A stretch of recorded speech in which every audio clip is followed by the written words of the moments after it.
E aí, nação rubro-negra, sábado de despedida do Brasileirão, mas a história que dominou a noite é a do esquecido que voltou, o Michael. O atacante, que tem sido cotado para ser vendido, reapareceu como titular após 6 meses no jogo do Sub-20 contra o Mirassol. E a declaração dele após o jogo agitou o mercado. Eu tenho um contrato até 2028, mas meu futuro está nas mãos do Flamengo. O Michael está entre a cruz e a espada. Ele é o talento com alto valor de mercado que o Flamengo precisa negociar para bancar os craques de 2026, mas ele não quer sair. Hoje vamos analisar o drama do atacante, entender por que ele é a vitrine perfeita no Catar e se o Flamengo vai ter a coragem de vender um jogador que tem vínculo até 2028. Já se inscreve no canal e deixa seu like porque o Michael decola para Doha com a carreira em jogo. Michael não é um jogador qualquer na folha salarial. Ele tem um vínculo estendido até o final de 2028. Isso dá ao Flamengo total poder sobre o futuro dele, mas também joga uma luz sobre a situação. Um contrato tão longo com um jogador de pouca minutagem é um peso. O retorno após 6 meses. O jogo contra o Mirassol, com o time Sub-20, foi a primeira chance de Michael ser titular em meio ano. Em todo o segundo semestre, ele somou menos de 200 minutos em campo. É um talento de 40 milhões esquentando o banco. A declaração sincera de Michael. Ele foi muito transparente sobre a situação. Claro que vai ter momento que não vou ficar feliz por não jogar. É normal. O que posso fazer é trabalhar. Se o Flamengo quiser que eu fique aqui, estou aqui. Se for da vontade do clube seguir caminhos diferentes, estou para agregar no que puder. Essa fala coloca o clube sob pressão. O Flamengo precisa negociá-lo, mas o jogador mostra vontade de ficar e lutar pela vaga. É um dilema moral e financeiro. Apesar de ter jogado pelo Sub-20 no sábado, Michael não terá descanso. Ele embarca neste domingo para se juntar à delegação principal no Catar. A estratégia Boto-BAP. Lembram que o presidente BAP falou que precisa de dinheiro para bancar a máquina de 1 bilhão em 2026? A venda de Michael é uma das principais fontes para esse caixa. O palco mundial. Levar Michael para a Copa Intercontinental é a estratégia perfeita de vitrine de luxo. Se o Flamengo conseguir vencer o Cruz Azul e o Pirâmides, Michael terá a chance de entrar no segundo tempo contra o PSG. Um drible, um gol ou uma boa jogada contra um gigante europeu e o valor de mercado dele dispara. O Flamengo está usando o Mundial para potencializar a venda. Ele não está indo para ser titular, mas sim para ser um ativo negociável no maior palco do futebol. Michael sabe que cada minuto que ele jogar em Doha valerá milhões para o futuro dele e para os cofres do Flamengo. A situação de Michael também passa pelo técnico Felipe Luiz. O jogador respeita o treinador, mas a pouca minutagem é uma escolha técnica clara. O desafio no Catar. Com o Pedro lesionado e cortado de fato dos jogos, as vagas no ataque se abrem. A comissão técnica vai precisar de fôlego. Michael, ao lado de Juninho e Wallace e Ian, os outros atacantes surpresa na lista, podem ser uma alma inesperada no segundo tempo, aproveitando a velocidade contra defesas cansadas. A disputa interna. Michael precisa mostrar que é mais útil que Everton Cebolinha e Luiz Araújo para ganhar minutos. É a última chance de provar a Felipe Luiz que ele merece a vaga ou será inevitavelmente vendido. A viagem dos guerreiros.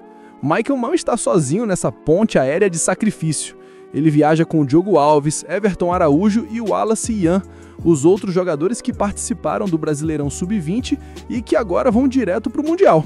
É uma prova de resistência e foco total no Intercontinental. Se o Flamengo decidir vendê-lo, qual o valor que Michael pode render para o plano de 1 bilhão de reais de BAP? O contrato até 2028. O vínculo longo protege o Flamengo e garante que o clube possa exigir um valor alto. Isso é essencial porque o comprador sabe que Michael tem segurança contratual. O valor de mercado. Michael já foi vendido por valores consideráveis. Considerando o mercado atual, o Flamengo não deve negociá-lo por menos de 7 a 8 milhões de euros, algo em torno de 35 a 40 milhões de reais. A contribuição.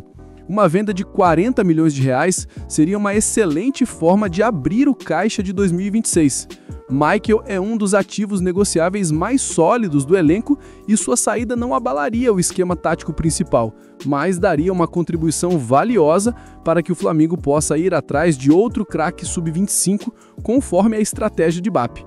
A sinceridade de Michael sobre a falta de felicidade por não jogar é legítima, mas a realidade do elenco é cruel. Michael joga prioritariamente pelas pontas e a concorrência na posição é de nível europeu. Ponta esquerda. Temos Samuel Lino e Everton Cebolinha, dois dos jogadores mais caros e decisivos do elenco. Ponta direita, Luiz Araújo e, muitas vezes, Carrascal ou até mesmo Arrascaeta fazendo a função de flutuador. Michael está atrás de pelo menos 3 ou 4 nomes, o que justifica os apenas 297 minutos jogados no segundo semestre. Para Felipe Luiz, ele é uma opção valiosa para o segundo tempo, mas não um titular incontestável. Essa barreira tática reforça a ideia de que a venda é o caminho mais lógico para a carreira do jogador. Um ponto que Michael fez questão de frisar e que o Flamengo certamente pesa na balança é o seu valor humano. Mesmo não jogando, eu tento levar alegria, um pouco de simpatia para as pessoas. Isso não é irrelevante. Michael é conhecido por ser um jogador de grupo, que não cria problemas, que mantém o vestiário leve e motivado. Em um elenco de estrelas como o do Flamengo, ter um reserva de luxo que aceita a função e mantém o clima positivo é um ativo que não aparece nas estatísticas. Manter Michael, mesmo com pouca minutagem, é garantir que a paz e a união do grupo não sejam afetadas. O clube precisa decidir se o valor técnico, em campo, supera o valor humano no vestiário. Michael decola para Doha com a cabeça cheia de interrogações. Ele é um ativo valioso que o Flamengo precisa vender, mas ele quer ficar. O Mundial será a vitrine final que decidirá se ele fica até 2028 ou se o Flamengo vai usá-lo para bancar a máquina de R$1 bilhão de BAP.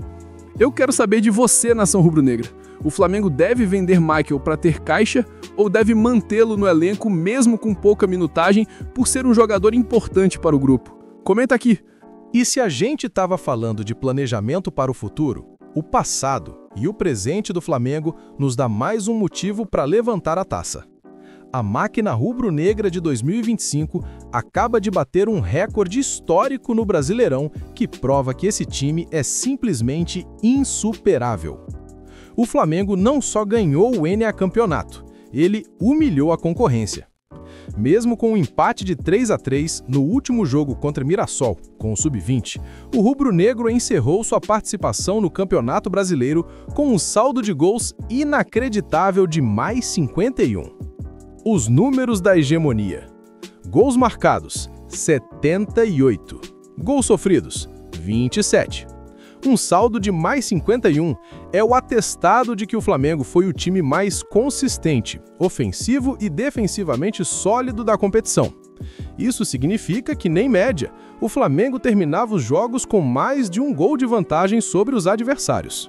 Um domínio que se traduz em confiança e, mais importante, em taças. Essa marca é a prova definitiva de que a temporada 2025 é uma das mais vitoriosas da história do clube e do futebol brasileiro. Por que esse mais 51 é tão gigantesco? Porque estabelece um novo recorde na era dos pontos corridos com 20 clubes, formato que começou em 2006. O Flamengo agora é o dono da marca de maior saldo de gols na competição de 38 rodadas. Isso encerra qualquer debate sobre a superioridade da equipe de 2025. A discussão histórica. É claro que sempre haverá comparação com times mais antigos. O Cruzeiro de 2003 teve mais 55 e o Santos de 2004 teve mais 45. Mas vale a ressalva que BAP adora. Essas edições tinham 24 clubes e 46 rodadas, ou seja, 8 jogos a mais para acumular saldo. Conseguir mais 51 em apenas 38 jogos é uma performance muito mais difícil e intensa. O time de 2025 coloca seu nome na história, garantindo o topo do ranking na era mais competitiva e moderna do Brasileirão. E, coincidência ou não, todos os times no top 5 desse ranking foram campeões naquelas respectivas edições. O saldo mais 51 é o carimbo de campeão incontestável. Onde está a chave desse saldo de gols monstruoso? Na força coletiva e na manutenção do equilíbrio. O ataque marcou 78 gols, e isso aconteceu mesmo com a ausência de Pedro no final de muitos jogos. Bruno Henrique, Everton Cebolinha e a genialidade de Arrascaeta e De La Cruz garantiram que o Flamengo fosse implacável. O time não dependeu de um só artilheiro. A zaga blindada, sofrer apenas 27 gols em 38 rodadas, é um mérito gigantesco para a dupla Léo Pereira e Léo Ortiz, que estão sendo cobiçados pela Europa. O trabalho de recomposição, o filtro de Pulgar e a organização de Felipe Luiz garantiram que o time fosse letal na frente, mas quase intransponível atrás. É o equilíbrio tático que o rubro-negro tanto buscou e finalmente encontrou. O saldo de gols mais 51 não é só um número, é a injeção de confiança que o time precisa antes de embarcar para o Mundial. O Flamengo viaja para o Catar com a certeza de que é a maior força ofensiva e defensiva da história moderna do Brasileirão. Essa dominância numérica é a prova de que o time está pronto para encarar o caminho de sangue do Intercontinental e o desafio final contra o PSG. Eu quero saber de você! Qual foi o jogo que mais marcou essa dominância e esse recorde de mais 51? E essa marca te dá mais confiança para o Mundial? Comenta aqui!